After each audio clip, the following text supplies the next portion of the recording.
जय गुरु जी, शुक्राना गुरु जी, अनंतम शुक्राना हमारे गुरु जी महाराज का। ओम नमः शिवाय, शिव जी सदा सहाय। ओम नमः शिवाय, गुरु जी सदा सहाय। शुक्राना, अनंतम शुक्राना। शिव पुराण में सप्तम वायव्य संहिता का 9वां अध्याय है प्रलयकर्ता का वर्णन। ऋषि बोलते हैं, हे वायुदेव, आपने बड़ा अद्भुत आख्यान सुनाया। अब संसार की रचना भली भांति से हमें सुनाने की कृपा करें। वायु बोले, हे ऋषियों, सुनो। सर्वप्रथम सर्वशक्ति संपन्न परशिव ब्रह्म से शक्ति की उत्पत्ति होती है। वह शक्ति माया होती है और माया से फिर प्रकृति पैदा हो जाती है। और सर्वप्रथम उत्पन्न हुई शक्ति के आगे शांत्यतीत पद होता है। उसके आगे विद्या पद के आगे प्रतिष्ठा पद, उससे निवृत्त पैदा होता है। ये तो शंकर प्रेरणा की साधारण सृष्टि हुई। इन सब की अनुलोभ से उत्पत्ति तथा वृत्तिलोभ से नाश होता है। इन पांचों पदों का उद्देश्य क्या है? यह तो पर सृष्टा की भी इच्छा नहीं करता। तभी तो यह जगत 5 कलाओं से पूर्ण एवं अप्रटक कारण रूप है। इसके मध्य में स्थित सभी कुछ आत्मा से अनुष्ठित है। महत आदि से आरंभ करके विशेष तक रचना होती है। इसी कारण सर्वज्ञ सर्वशक्तिमान अनादि अनंत महेश्वर सदाशिव ही सृष्टि की रचना, पालन, संहार आदि कार्य किया करते हैं। अन्वय से रहित हैं। सृष्टि की आदि से समाप्ति तक ब्रह्मा के 100 वर्ष गुजरते हैं और यह 100 वर्ष ब्रह्मा की पूरी आयु होती है। ब्रह्मा की आयु के 2 भाग किए गए हैं। प्रथम प्रार्ध, द्वितीय प्रार्ध, और दोनों प्रार्धों की समाप्ति से ब्रह्मा की आयु समाप्त होती है। तब अव्यक्त आत्मा अपने मध्य कार्य को ग्रहण कर लेता है। इस कार्य जगत का अव्यक्त में समावेश होने पर, विकार के संहार होने पर प्रधान तथा पुरुष दोनों धर्म के सहित रहते हैं और सत्व एवं तमोगुण युक्त अनंत दोनों प्रकृति पुरुष समान हैं। परस्पर ओतप्रोत होकर मिले रहते हैं। जब ये दोनों गुणों में समान हो जाते हैं तब अंधकार के कारण ये पृथक पृथक नहीं किए जा सकते। उस समय जब शांति वायु द्वारा निश्चल होता है, उसमें कुछ भी ज्ञान नहीं हो सकता। तब अज्ञात जगत के मध्य में अद्वितीय महेश्वर अपनी माहेश्वर रूप रात्रि का सेवन करते हैं। फिर प्रातः होने पर महेश्वर महायोग द्वारा प्रकृति पुरुष से प्रविष्ट हो जाते हैं। तब इन दोनों में शोभ उत्पन्न कर देते हैं। तभी महेश्वर की आज्ञा द्वारा अव्यक्त से चराचर सभी प्राणियों की उत्पत्ति होने लगती है। अब है 10वां अध्याय, सृष्टि रचना वर्णन।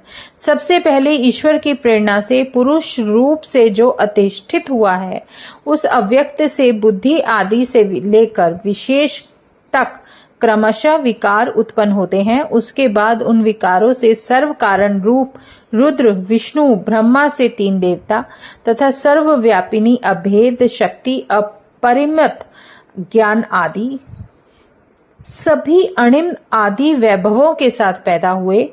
इन 3 देवताओं का क्रमशः सृजन, पालन, संहार, ये 3 कार्य हुए। ये सभी रुद्र आदि ईश्वर तत्व युक्त हैं। ऐसा देखकर महेश्वर प्रसन्न हुए। एक कल्प समाप्त हो जाने के बाद दूसरे कल्प के आरंभ में फिर इन तीनों देवों को, जो कि स्पर्धा बुद्धि मोह युक्त थे, उन्हें सृजन आदि काम महेश्वर जी ने दिए। ये तीनों देवता एक दूसरे से पैदा होकर एक दूसरे को धारते हैं, एक दूसरे से वृद्धि तथा अनुसरण करने वाले हैं। परस्पर एक दूसरे की ब्रह्मा विष्णु रुद्र कभी कभी प्रशंसा भी करते हैं। तभी तो एक दूसरे से अधिक तथा कम नहीं हो पाते। उन्हें एक दूसरे से किसी को अधिक मानने वाला मूर्ख, पिशाच तथा राक्षस योनि पाता है। प्रधान से प्रथम वृद्धि, ख्याति, बुद्धि एवं महतत्व पैदा हुए।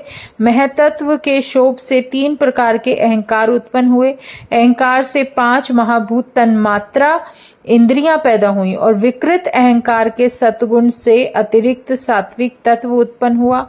और वैकारिक सृष्टि तो एक ही ज्ञानेन्द्रिय, 5 कर्मेंद्रिय और 5 तथा मन है। तमोगुण अहंकार, 5 महाभूत, पंचन मात्रा आदि से उत्पन्न 11वां मन अपने गुण द्वारा दो प्रकार का होता है और संपूर्ण प्राणियों से प्रथम आदिभूत होता है और उस आदिभूत से शब्द गुणवान आकाश पैदा होता है और फिर आकाश से स्पर्श गुण, उससे वायु, वायु से रूप गुण, रूप से तेज, तेज से रस गुण, उससे गंध गुण और गंध से पृथ्वी पैदा हो जाती है।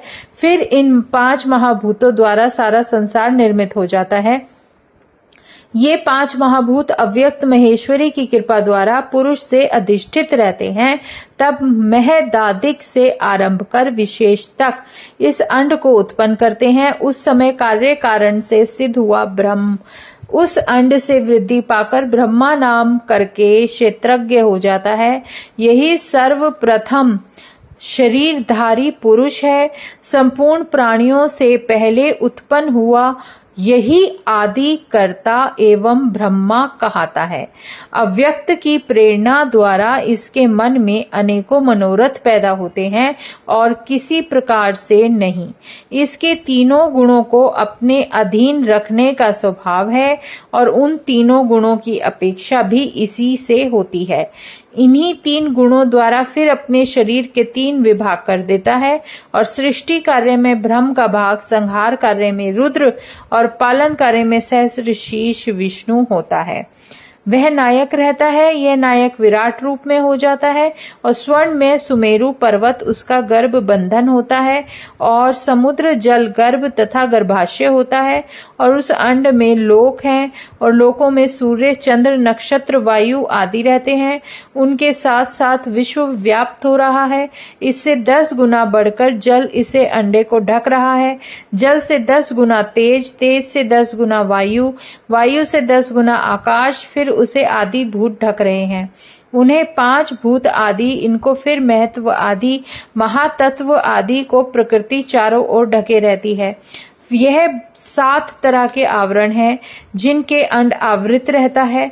ये सब 8 प्रकार की प्रकृतियां हैं। अंड के बाहर परस्पर एक दूसरे को ढककर स्थित है और सृष्टि की रचना आदि कार्यकर्ता तीनों देवता एक दूसरे से पैदा होकर एक दूसरे को धारण किए रहते हैं। आधार आधेय भाव वाले जितने विकारी हैं उनमें विकार रहता है। अपने अंगों को संकुचित तथा विस्तृत कर देने वाले कछुए की भांति वह अव्यक्त विकारों को रचते हैं, फिर अपने में छुपा लेते हैं और अव्यक्त द्वारा ही संपूर्ण संसार क्रमशः निर्मित होता है और विपरीत उसके क्रमशः लय भी हो जाता है और काल के अधीन होने के कारण गुण भी सम तथा विषम हुआ करते हैं। गुणों की कमी एवं विशेषता होने पर ही सृष्टि की रचना होती है। इनका समानत्व होने पर प्रलय हो जाती है और ब्रह्मा की योनि यही है।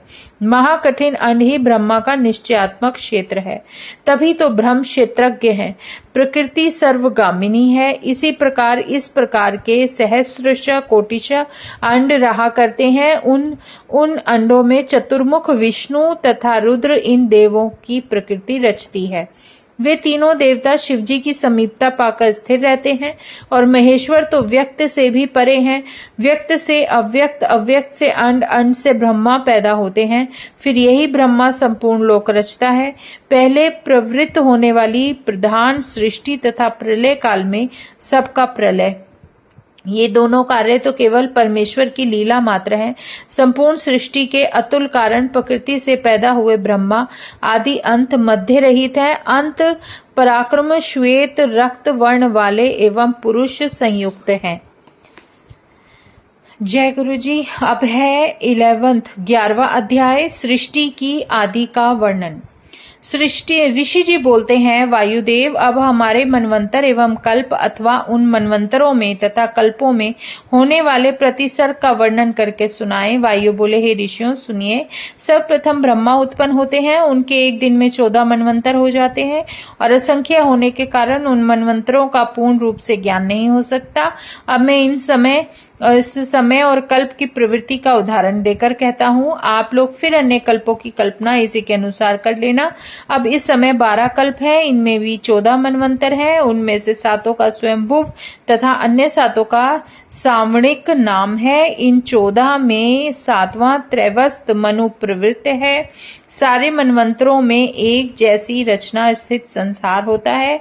जब प्रथम कल्प समाप्त होने लगा तब एक ऐसी प्रलयकारक पवन चल पड़ी जिसने वनों को, वृक्षों को, पर्वतों को जड़ से उखाड़कर फेंक दिया। अब तीनों देवताओं के मध्य चिंगारी की भांति अग्नि देवता प्रकट हो गए। उन्होंने जगत भर को जला दिया। वर्षा जल से पूर्ण होकर सागर उछल पड़े, फिर संपूर्ण संसार को डुबो दिया।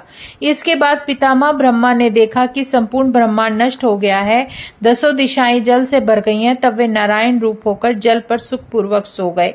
जल का नाम नार, जल से उत्पन्न भी जल कहा जाता है। जल ही जिनका स्थान हुए नारायण शब्द वाच्य है।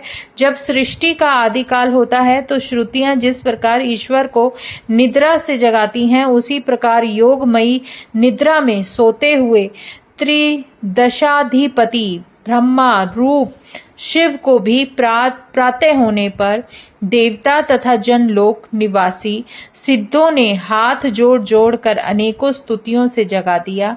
इसके बाद निद्रा त्याग कर जलशैया पर बैठकर चारों ओर देखने लगे, आश्चर्य में पड़ गए और विचार करने लगे। वे ब्रह्मा तो थे ही, अब अपने जनक त्रिलोचन शिवजी का स्मरण किया। उससे उनको ज्ञात हो गया कि पृथ्वी जल में डूब गई है। उसको निकालने के लिए 12 रूप को स्मरण किया। स्वयं पर्वत के समान विशालकाय 12 रूप बनकर अपने दीर्घ निश्वासों द्वारा प्रलय समुद्र को झकझोरते हुए ब्रह्मा जी पृथ्वी लाने के लिए रसातल में चल दिए। फिर उसके बाद 12 रूप वाले ब्रह्मा ने जल के मध्य पृथ्वी को ढूंढा। फिर जब मिल गई तो उसे अपने दाढ़ों पर रखकर रसातल से आए। उस समय उनकी अद्भुत शोभा थी, जिसे देखकर जनलोक निवासी सिद्ध आदि ने प्रसन्न होकर फूलों की वर्षा की और फिर प्रसन्नता से नाचने लगे। जय गुरु जी। जय शुक्राना गुरु जी महाराज का। जय गुरु जी। अब सप्तम वायवीय संहिता के 11 अध्याय पूरे होते हैं। जय गुरु जी। शुक्राना गुरु जी। ओम नमः शिवाय। शिव जी सदा सहाय। ओम नमः शिवाय। गुरु जी सदा सहाय। शुक्राना अनंतम शुक्राना।